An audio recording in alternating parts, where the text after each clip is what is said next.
आचार्य देवो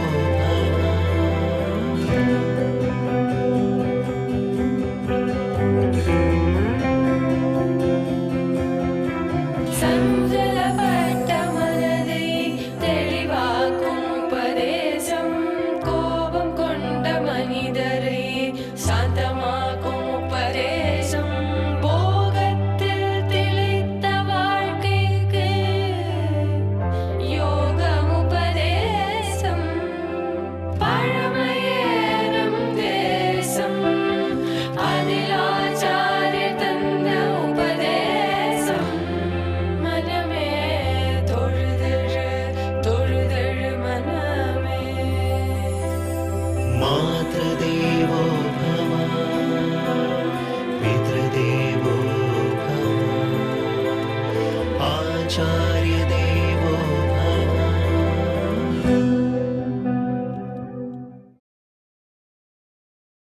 தர்மம் கர்மம்னு சொல்றீரே, அதனுடைய வகைகள்லாம் என்ன? எல்லாருக்கும் பொதுவா இருக்குமா, இல்ல ஆளாளுக்கு தகுந்த மாதிரி மாறுமா? மாறும். நித்திய கர்ம, நைமித்திக கர்ம, காமிய கர்மான்னு 3 வகை. நாம செய்யற இந்த சடங்குகளே நித்திய அனுஷ்டானம் அப்படின்னா அன்றாட செய்ய வேண்டிய சந்தியாவந்தனம், பூஜை, இதெல்லாம் நித்தியம் பண்ண வேண்டியது. நைமித்திகம் அப்படின்னா கிரகணம் வருது அதுக்காக தர்ப்பணம் பண்றேன் பாருங்க, ஒரு நிமித்தத்துக்காக பண்ணேன்னா நைமித்திகம்னு அர்த்தம். நிமித்தம்னா ஒரு காரணம், கிரகணம்ங்கிறது ஒரு காரணம், அந்த காரணத்துக்காக பண்றேனோ இல்லையோ அந்த தர்மத்துக்கு நைமித்திகம்னு பேர். அடுத்தது காமிய கர்மா, எனக்கு குழந்தை இல்லை புத்திர காமேஷ்டி பண்றேன், எனக்கு ரோகம் ரொம்ப படுக்கிறது அதனாலே மிருத்யுஞ்சய ஹோமம் பண்றேன், இதெல்லாம் காமிய கர்மங்கள். எனக்கு ஒரு விருப்பம் இருக்குங்கிறதுக்காக அதை நிறைவேற்றிட்டு நன்மை அடையறதுக்காக பண்றேனோ இல்லையோ அதை காமிய கர்மம்னு சொல்லுவார். முதல்ல எல்லாரும் காமிய கர்மம் பண்ணுவோம், நாள்பட இதெல்லாம் பண்ணி பெற்று ஒரு பயனும் இல்லை, கடைசியில் அவருக்காக இருக்கக்கூடியதுதான் நிலைக்க போறது அப்படின்னு புரிஞ்சு காமிய கர்மங்கள் எல்லாம் விட்டுடுவோம். அப்ப நித்திய கர்மா, நைமித்திக கர்மா, காமிய கர்மான்னு 3 வகை. இன்னொரு வகை பார்த்தீங்கன்னா சில சடங்குகள் எல்லாம் திருஷ்டமா இருக்கும். நன்னா துணியை துவைச்சிட்டு கட்டிக்குங்கோ, குளிச்சுட்டு போங்கோ, இது புரியும். ஆனா புளிசாணியை போட்டு பாத்திரத்தை சுத்தம் பண்ணுங்கோன்னுவா. இது என்ன சுவாமி பண்ணுப்போ? புளிசாணியை வச்சு பாத்திரத்தை தேய்ச்சா என்ன ஆகும்? அதே இந்த இடமெல்லாம் யாரோ வந்துட்டு கட்டடமெல்லாம் கட்டி முடிச்சிருக்கா, எதோ எச்சல் துப்பல் எல்லாமா இருக்குப்போ, புண்ணியாக வாசனம் பண்ணிட்டு உள்ள போங்கோ, இது ஒன்று சொல்லுவா. அந்த புண்ணியாவாசனை எதுக்கு? வாத்தியார் சுவாமி ஒரு கும்பத்தை வச்சுப்பார், அதில் நிறைய தர்ப்பம் வைப்பார், அதை இப்படி தர்ப்பக்கட்டையை பிடிச்சுன்னு மந்திரமா சொல்லுவார், அந்த தீர்த்தத்தை கொண்டு போய் எல்லா இடத்தையும் தெளிப்பார். அந்த ஜலம் கீழே பட்டுதான்னு கூட தெரியாது, ஆனா அத்தனை அழுக்கும் படுத்துன்னு விடுவா. இது எப்படி சுவாமி போகும்? அவர் ஏதோ கும்பத்தை வச்சிருந்தார், தீர்த்தத்தை வச்சிருந்தார், தெளிச்சார், போயிடுமானால் அதுல தீர்த்தம் போக்காது. நாம அந்த அழுக்கு இருந்ததுன்னா ஜலத்தை வேகமா கொட்டி அலம்பரமே, அதை அவர் பண்ணல, அது திருஷ்டம். திருஷ்டம்னா கண்ணுக்கு தெரிஞ்சு அழுக்கு போறது இல்லையோ, ஆனா இப்ப நம்ம பாக்குறது அதிருஷ்டம். அதிருஷ்டம்னா மந்திர பலத்தால தான் போகணும். ஒரு இத்தனை பஞ்சாதியை சொல்லி அந்த மந்திரத்தால ஜலத்தை பூரித்து பண்ணிருக்காரோ இல்லையோ, கல்லா தான் இருந்தது. அந்த கல்லுக்கு ஆகம ரீதியா கும்பாபிஷேகம் பண்ண உடனே தெய்வமாயிட்டாரே. அதே தெய்வம் கலாகர்ஷணம் பண்ணுவாளே, பாலாலயம் பண்ணச்சே, அந்த பெருமாளிடத்துலேருந்து சக்தி எடுத்து கும்பத்தில் இருக்கிற தீர்த்தத்தை ஆவாகனம் பண்ணிட்டு அந்த கல்லு மேலேயே உளிய வச்சு செதுக்கிட்டு இருப்பா. இதே கும்பாபிஷேகம் ஆனப்புறம் நம்ம உளிய வச்சு செதுக்க விடுவாளா? பண்ண மாட்டா. ஏன்னா அந்த சக்தியை எடுத்துட்டோம். கையாலெல்லாம் ஒன்று எடுக்கலையேன்னா மந்திரத்தால் எடுத்தோம். அப்ப அதிருஷ்ட ரூபமான கர்மம் இருக்கும், திருஷ்டமா கர்மம் இருக்கும்.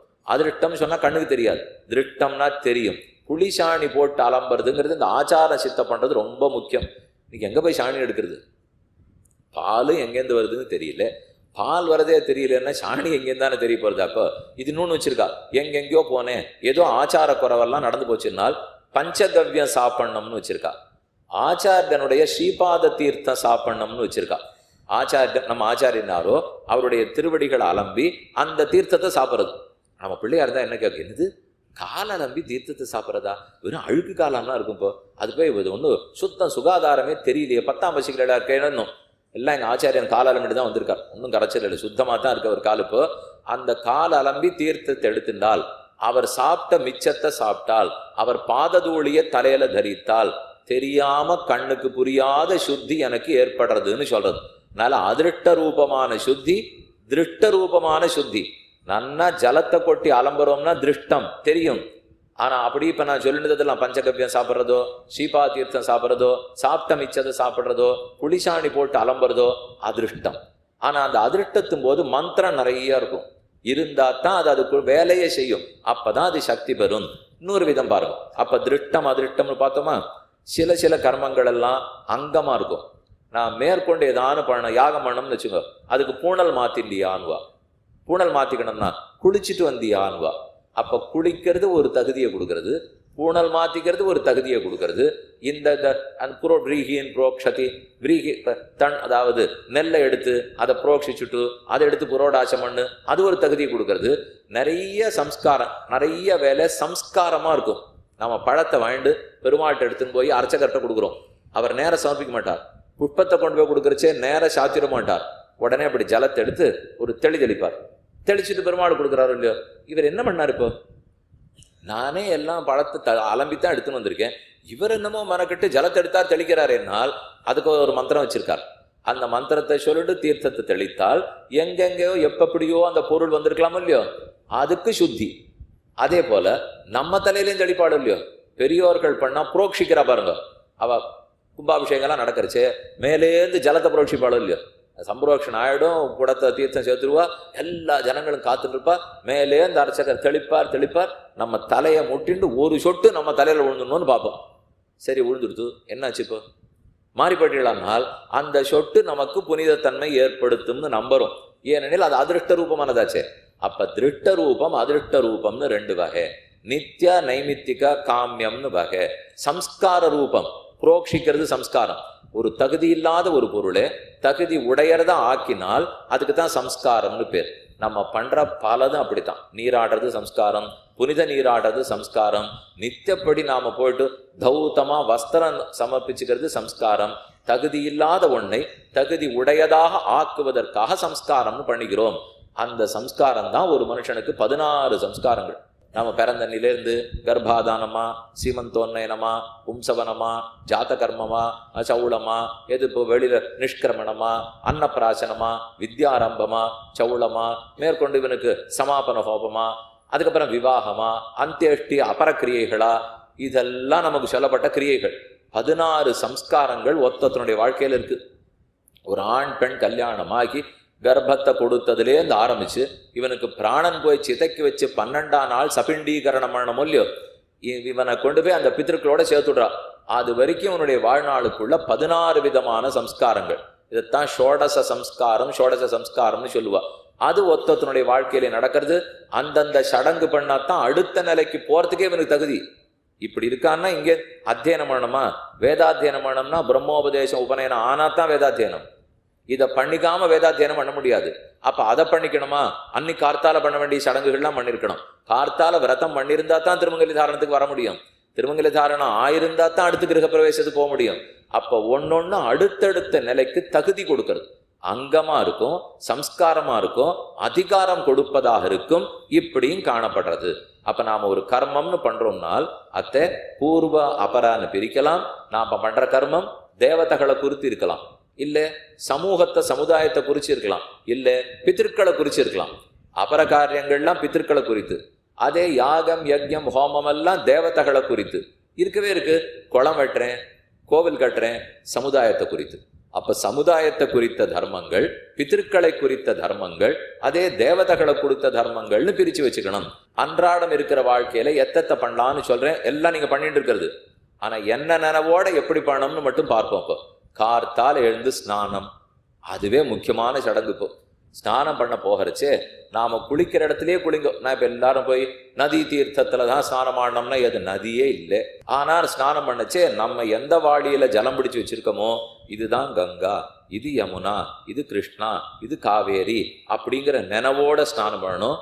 புஷ்கர தீர்த்தம் வசதியான க்ஷேத்திரம். ஏன்னா புஷ்கரத்துல பகவான் தீர்த்த ரூபத்திலே எழுந்துள்ளிருக்காரோ இல்லையோ.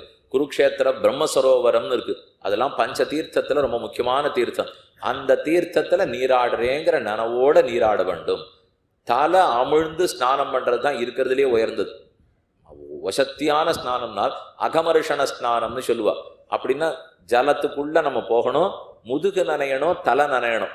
அப்படி நனைஞ்சு குளிச்சோம்னா தான் அகமர்ஷணம் வசந்த ஸ்நானம். வாய்ப்பில்லை. அதுக்கெல்லாம் இப்போ ஒன்றும் நடக்காது. இப்போ இருக்கிற ஸ்நானத்தை அந்த ஸ்நானம் பண்றோம்னு மனசால நினைத்து கொண்டு குளிக்க வேண்டியதுதான். அப்போ குளிக்கும்போது இப்போ இடத்துல சிறந்ததுன்னு சொன்னா புஷ்கரத்துல ஸ்நானம். முடிஞ்ச அளவுக்கு இப்போ கும்பமேளா நடக்கிறதா, அர்த்த கும்பம் நடக்கிறது, உஜ்ஜைன்ல கொண்டாடுறாளாம், நாசிக்ல கொண்டாடுறார்களாம், ரிஷிகேஷ் ஹரித்வாரத்துல நடக்கிறதா, அலகாபாத்ல திரிவேணி சங்கமத்துல நடக்கிறதா, கொஞ்சம் மெனக்கெட்டு போயிட்டு வரணும். ஏன்னா வருஷம் முழுக்க அந்த ஸ்நானம் கிடைக்கலையோ இல்லையோ. இதே அங்க திரிவேணி சங்கமத்துக்கு பக்கத்துல இருந்த பிள்ளை நித்தியமே அங்க குளிச்சுட்டு இருப்பான். ஆனா தெரிஞ்சு குளிக்கணும். தெரியாத குளிச்சு பிரயோஜனம் இல்லை. இப்போ கங்கையில தீர்த்தமாடினா பாபம் தொலையும்னு கங்கைக்குள்ள இருக்கிற மீனுக்கு தெரியாதே. இல்லைன்னா நித்தியத்துக்கு பாபம் தொலையணுமே, தொலையில. நாம இங்கேருந்து கங்கைக்குள்ள நீராடன்னு போறோம்னால் இது திருவிக்கிரமனுடைய ஸ்ரீபாத தீர்த்தம், அதனால் அதுல குளிச்சேன்னா பாவம் தொலையுங்கிற எண்ணம் ரொம்ப முக்கியம். இல்லைன்னா அங்கேயே கரையிலே இருந்திருந்தா கூட எந்த நன்மையும் நடக்காது. அப்ப ஸ்நானத்தின் போது இந்த நினைவோட ஸ்நானம் பண்ணுங்க. ஸ்நானம் பண்ணிட்டு தான் சாப்பிடணும். பால் சாப்பிடணும்னா கூட ஸ்நானம் பண்ணிட்டு தான். சமைக்கணும்னா கண்டிப்பா ஸ்நானம் பண்ணிட்டு தான் சமைக்கணும். அதுக்குன்னு இப்ப பாத்திரத்தை ஏற்றி விட்டுட்டு உலமதி வச்சுட்டு குளிச்சுட்டு வந்து இறக்கி விடுறேன்னுவா. இந்த மாதிரி குறுக்கு வழியை எத்தனை நாள் தான் தேட போறோம் சுவாமி? போருமே, அதெல்லாம் தேடி எங்கேயும் போவே இல்லையே. அப்போ ஒழுங்கான வழியை தேடிக்கணுமோ இல்லையா? இப்போ ஒரு 5 நிமிஷம் முன்னாடி குளிச்சா என்ன இடப்படுது? இப்போ நாம ஸ்ரத்தையோடு இருக்கோம். பக்தன்னு சொன்னாலே எந்த காரியத்தையும் பரபரப்போட கடைசி நிமிஷம் பண்ணாமல் ஒரு 10 நிமிஷம் முன்னாடி முடிச்சுட்டு காத்துட்டு இருக்கான் பாருங்க, அவன் தான் சிறந்த பக்தன். ஏன்னா அவன் தள்ளி இப்போ அந்த கொட்டு வாயில வைக்க மாட்டான். அந்த நாளில் உங்க தாத்தா உங்க அப்பா காலத்துல பாருங்க எல்லாம் முன்னாடியே முடிச்சுட்டு தயாரா போலாமான்னுவா. இன்னைக்கு நம்ம அப்படிலாம் இல்லைப்பா. 6:30 முகூர்த்தமா 6:32 வாசல்ல போய் கூட்டினியா எடுத்து வச்சு அது இது வம்பு சண்டை தூள் எல்லாம் அப்பதான் நடக்கும். இப்போ அதுக்கப்புறம் அங்க போய் நாழி ஆயிடுவா. இதெல்லாம் முன்னாடி நடக்கவே நடக்காது. 6:30ன்னா 6:25 தயாரா இருப்பா. காரியம்னா முடிஞ்சு போச்சான்னா 1/2 மணி முன்னாடி எழுந்தே முடிஞ்சு படுத்துடுவா. இன்னைக்கு எங்க போய் முட்டிண்டோம்? அந்த 1/2 மணி முன்னாடி எழுந்திருக்கிறதுல தான் முட்டிண்டோம். அது பண்ணா எல்லா காரியமும் நல்லா நடந்துடும். இன்னைக்கு நமக்கு 6:30 மணிக்கு ஒரு இடத்துக்கு போகணும்னால் எப்பவும் 5 மணிக்கு எழுந்திருந்து பழக்கம்னால் இன்னைக்கு 4:30க்கு எழுந்திருக்கணும். அது மாட்டே 5க்கு தான் எழுந்திருப்பேன். ஆனா பாக்கி இருக்கிற 1.5 மணி நேரத்துக்குள்ள வேலையை சுருக்குவேன்னு வச்சுக்கணும். வேலையை சுருக்கினா சடங்கு சுருங்கி போடும். இப்போ வேலையை சுருக்க கூடாது. சடங்கு சுருங்கினா நமக்கு இருக்கிற சுத்தி போயிடும். சுத்தி போயிட்டா அசுத்தி வரும். அசுத்தி வந்தா பக்தி போயிடும். அப்ப ஒவ்வொன்றும் சங்கிலி தொடர்பாட்டா இருக்கும் இல்லையோ. அப்ப அதை சுருக்க கூடாது. 4:30க்கு எழுந்திருக்கணும். அது எழுந்திருக்கணும்னா ராத்திரி 9:30க்கு படுக்கணுமே. இப்ப எல்லாமே ராவு பொழுது இரவு பொழுதுலன்னா மொத்த வேலையாவே இருக்கு. இப்போ யாரா இருந்தாலும் படிக்கிறதுலேருந்து ராத்திரிங்கிறா, தொலைக்காட்சி பார்த்துட்டே இருக்க வேண்டியது 12 மணி வரைக்கும். இப்போ இவர் தலையில தான், இவர் தான் ஜெகத் ரக்ஷக பெருமாளாட்டம் இவருக்கு நினைவு. ஜகத்தே ரட்சிக்கிறதுனா என்னென்ன நடக்கிறதுன்னு தெரிஞ்சுட்டு தூங்க போனோங்கிறார். அது ஏதோ பேய் பிசாது அது இதெல்லாம் இன்னும் பண்ணிட்டு இருக்கு.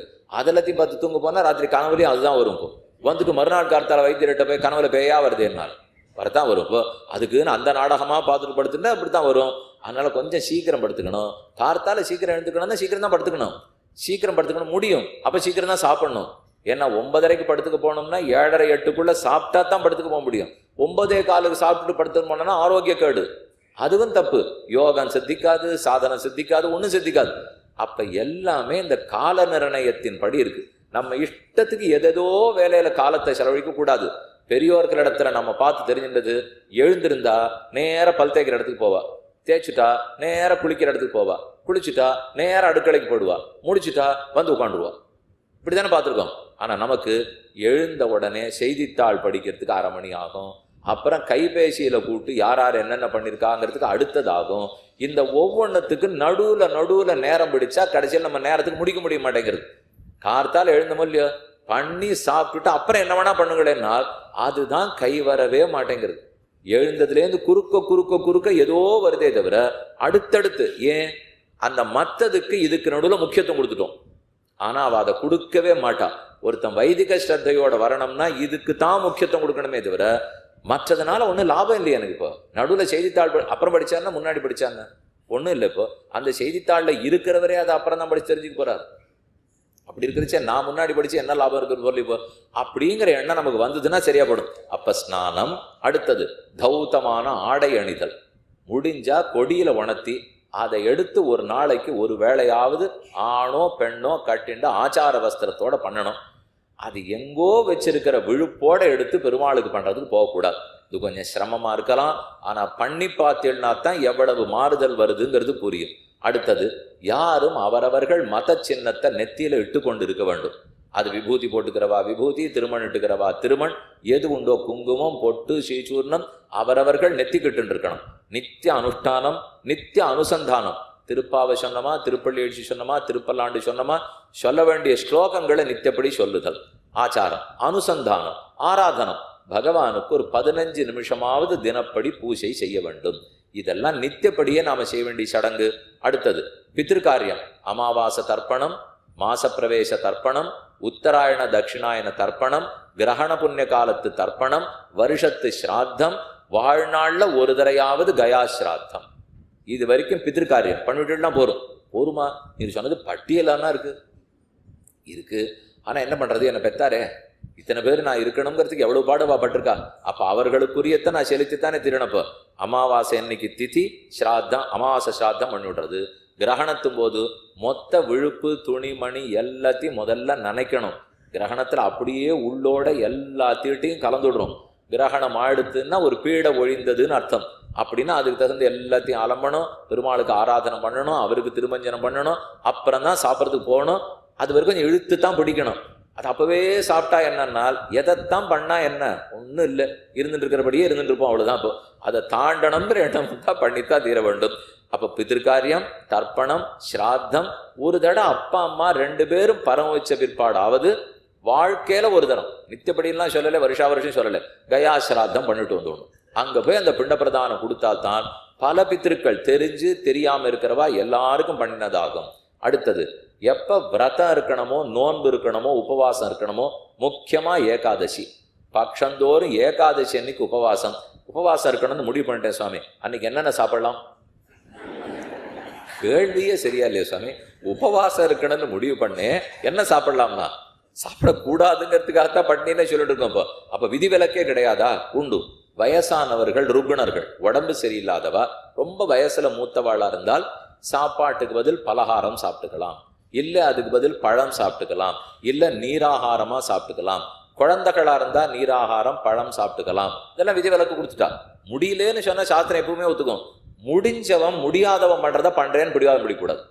முடிஞ்சவனுக்குரியதை பண்ணணும், முடியாதவனுக்குரியதை பண்ணணும். இப்போ யாரோ ஒருத்தருக்கு இப்போ சக்கர நாற்காலியில வரார், அவருக்குன்னு ஒரு இடம் ஒதுக்கி இருக்கு, அவரு தானே அது, அவர் விட்டு கொடுத்தா நான் உட்காரலாம்.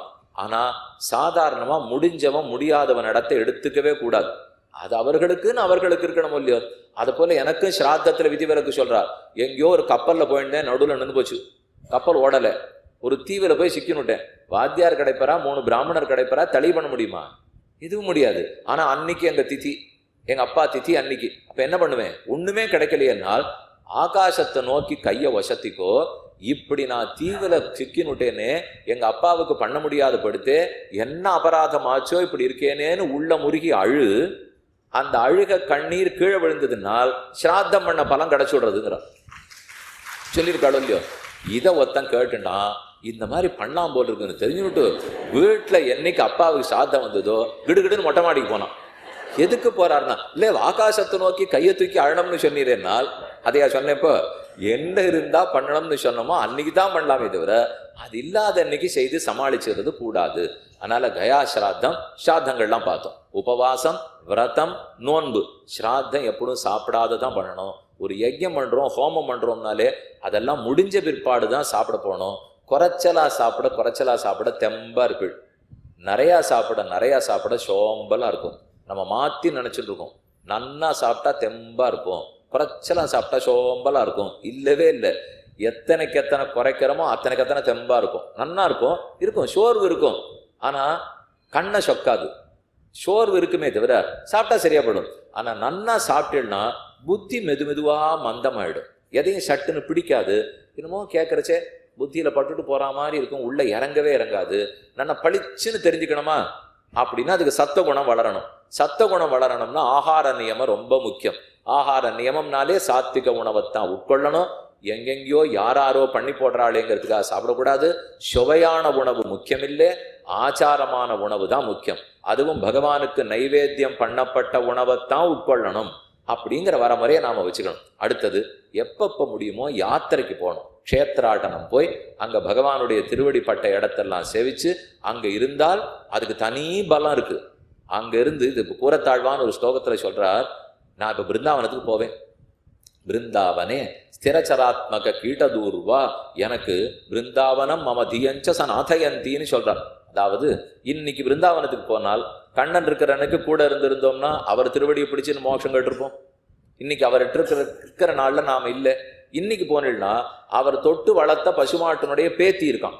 அந்த சுவாமி சொல்றார், கண்ணன் தொட்ட மாட்டுக்கு பேத்திக்கு பேத்திக்கு பேத்தி இருக்கு, நான் போய் அந்த மாட்டை சொல்லி மோட்சம் போடுவேங்கிறார். இது எப்படின்னா அது அவருடைய சக்தி. அவர் கையால தொட்ட மாட்டுக்கு பேத்தி இருந்தா கொடுக்காதானே, அது அவருடைய சக்தி இல்லையா? அப்ப அந்த மாடு வேணும்னு அங்க போனமே, அதுக்கு தான் க்ஷேத்ராட்டனத்துக்கு போ, கங்கா ஸ்நானத்துக்கு போ, ஹிமாச்சலத்துக்கு போ, பத்ரிகாசிரமத்துக்கு போனால் அப்படி 2 வருஷம் 3 வருஷத்துக்கு ஒரு தரமான யாத்திரைக்கு போக வேண்டும். அடுத்தது ஸ்திரீ, பர்த்தா, ஷசுரன், அதிதி சத்கார். ஒரு பெண்ணுக்கு தேவையானது பர்த்தாவின் கடமைகள், மாமனார் மாமியாரின் கடமைகள், பிறந்தகத்துக்கு எந்த குறவும் வராமல் நடந்து கொள்ளுதல், அந்த பெருமையை பாதுகாத்தல், குழந்தைகளை பக்தர்களாக வளர்த்தல், அந்த குடும்பத்தை ஒரு கட்டுக்கோப்புக்குள்ள வச்சுருக்கிறது அவளால் தான் முடியும். அது ஒரு நாள் ஆணால பண்ண முடியாது. ஆண் இல்லை பெண்ணு தான் இருக்கான்னா குடும்பத்தை நன்னா வளர்த்துருவோம். ஆனா அம்மா இல்லை அப்பா தான் இருக்காரான்னா காப்பாத்துறதுக்குள்ள போர்னு ஆயிடும். ஒருவேளை அம்மா போயிட்டாலும் வச்சுங்க, அப்ப அப்பா தான் இருப்பார். அந்த குழந்தைகளை அவளால வளர்க்கவே முடியாது. ஆனா எத்தனை இடத்துல கணவன் சட்டுன்னு போயிட்டாராம், மனைவி இருக்காளான்னா நன்னா வளர்த்துன்னு வந்துருவோம். இன்னும் கேட்டா நன்னாவே வளர்த்துருவோம். அவ இருக்கிறச்சே வளர்த்ததை விட இன்னும் கூட நன்னா வளர்க்குறான். தொந்தரவு சுவாமி அவர் இருந்த நீ வரைக்கும் இல்லையோ நிம்மதியா வளர்த்தேன்னு கூட சொல்லிடலாம். பல இடத்துலையும் பார்த்துருப்பில்லை, சட்முத்தர் போயிருப்பார், அதுக்கப்புறம் தான் என்னமோ அந்த குடும்பத்துக்கே விடிஞ்சதுன்னு சொல்லுவா. நடந்துடும், ஆனா எப்படியோ வளர்த்துடுறா. அப்ப அவளுக்கு அந்த சக்தியை கொடுத்துருக்காரு பகவான். அவர் இல்லாட்டா கூட எடுத்துன்னு போற சக்தி மகாலட்சுமி சக்தி, அது லக்ஷ்மியினுடைய அம்சத்தோட வளர்க்குறா. அப்ப அவளுக்கு குழந்தைகளை பக்தர்களா வளர்க்கறது, அதிதிகளுக்கு சத்காரம் பண்றது, பர்திரு சுஷ்ரூஷை, ஷசுரர்கள் மாமனார் மாமியாரை பார்த்துக்கிறது, பிறந்தகத்துக்கு குறவு வராம நடந்துக்கிறது, நித்தியப்படி அவ வீட்டுல இருக்கிற பெருமாளுக்கு பூஜை, அந்த பூஜைக்கு நைவேத்தியம். இது வரைக்கும் அந்த பெண்ணுக்கு இருக்கிற முக்கியமான கடமைகள். அதுவே அவர்களுக்கு இப்ப பஞ்சகவ்யத்தை எடுத்துக்கிறது, ஸ்ரீபாத தீர்த்தம் எடுத்துக்கிறது, பெரியோர்கள் சாப்பிட்ட மிச்சத்தை சாப்பிட்றது, இதெல்லாம் நமக்கு பாவனமா இருக்கும். தானம், தர்மம், இஷ்டாபூர்த்தம், அது ஒரு முக்கியமான சடங்கு. எப்பப்ப நமக்கு உத்தராயண புண்ணிய காலம், தட்சிணாயணம், தை மாச பருப்பு, ஆடி மாச பருப்பு வந்தா ஒரு நீர்நிலைக்கு போய் தானம் பண்ணணுங்கிறது, சரையுக்கு போனா கோதானம் பண்ணணுங்கிறது, திலதானத்துக்கு எத்தனை பெருமை, 8 எள்ளு கொடுத்தா அத்தனை மகாத்மியம் சொல்றது, அந்த தானத்துக்கு பெருமை. அப்ப கோதானத்துக்கு, எள்ளு தானத்துக்கு, தீர்த்த தானத்துக்கு, ஏன் கடைசியில சொல்லி முடிச்சுடுறேன், நித்தியப்படி சன்னிதானத்துல வழக்கேத்துறத போல ஒரு சிறந்த கர்மம் இல்லை. நித்தியம் பெருமாள் சன்னிதியில விளக்கேற்றணும், அது ஏத்தணும்னு சொன்னேன்னா உடனே முடிஞ்ச உடனே 2 பேர் வந்தா, சாமி நீர் 1 முகமா 2 முகமா 5 முகமானு சொல்லவே இல்லை, விளக்கேத்துன்னு சொன்னதை மனசுல வாங்கிட்டீங்களோ இல்லையோ. இதுக்கப்புறம் இந்த 1 முகமா 2 முகமாங்கிறதெல்லாம் அப்புறம் பார்ப்போம். நித்தப்படி ஏத்தனம். ஒரு சரித்திரம் சொல்றார், ஸ்ரீவச்சன பூஷணம்ங்கிற நூலில் பிள்ளலோகாச்சாரியர் சாதிக்கிறார். எங்கோ ஒரு இடத்துல ஒரு மூஞ்சூர், ஒரு கோவில், அந்த கோவில்ல விளக்கு, அந்த மூஞ்சூர் விளக்கினுடைய திரியை பிடிச்சு இழுத்து முடிச்சுடணும், சாப்பிடணும் அப்படிங்கிறதுக்காக போறது. அந்த திரியை இழுக்க போற சமயத்துல பக்கத்துல ஒரு பூனை மியாவுன்னு சத்தம் போடுது. அதை கண்டு நடுங்கி போய் இழுக்கிறதுக்கு பதில் தூண்டி விட்டுருது. தூண்டி விட்டு விளக்கு நன்னா எரிஞ்சதோ இல்லையோ, அடுத்த பிறவியில அது ஒரு ரிஷியா பிறந்துடுச்சு. எங்க இருந்து சுவாமின்னா இது சரித்திரம் சொல்றார். புராணத்திலேருந்து சரித்திரத்தை எடுத்து தெரியாத்தனமா விளக்க தூண்டி விட்டதுக்கு ஒரு எலி இவ்வளவு பெரியவனா பிறக்கும்னால், அப்ப தெரிஞ்சு விளக்கேத்தினால் எங்க போறோமோ ஒரு சன்னிதானம் பாக்குறோம், விளக்கு இருக்கு இல்லையா, ஏத்துங்க. நம்ம வீட்டுல விளக்கேத்துங்க. இன்ன நாள் இணைய நாள் இன்ன வேலை, கவலைப்பட வேண்டாம். எந்த வேலை முடியுமோ அந்த சின்ன துளி நெய்யை குத்தி நல்ல எண்ணெயை குத்தி விளக்கேத்தினால் அதுவே வாழ்க்கைக்கு சிறந்த விளக்காக விளங்கும். அதனால எத்தனையோ தர்மங்கள், எத்தனையோ சாஸ்திரங்கள், சடங்குகள், அதுல இன்னென்னத்தை இப்படி பண்ணலான்ற ஒரு அடிப்படை கருத்தை சொல்றதுக்காக முடிஞ்சது. சாஸ்திரங்கள் எதுக்கு, பண்டிகைகள் எதற்கு, சடங்குகள் எதற்கு அப்படின்னு 3 விஷயம் பார்த்துருக்கோம்.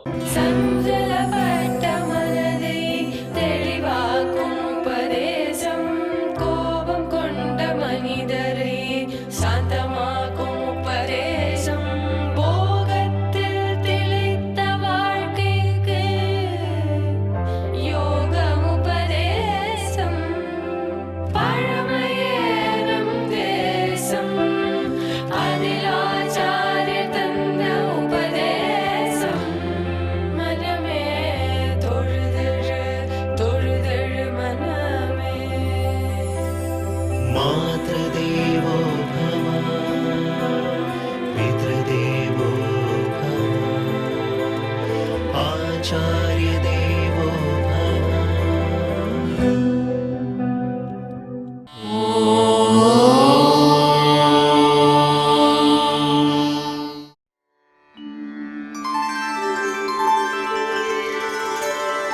विना वेङ्कटेशं ननाथो ननाथः सदा वेङ्कटेशं स्मरामि स्मरामि। हरे वेङ्कटेश प्रसीद प्रसीद। प्रियं वेङ्कटेश प्रयच्छ।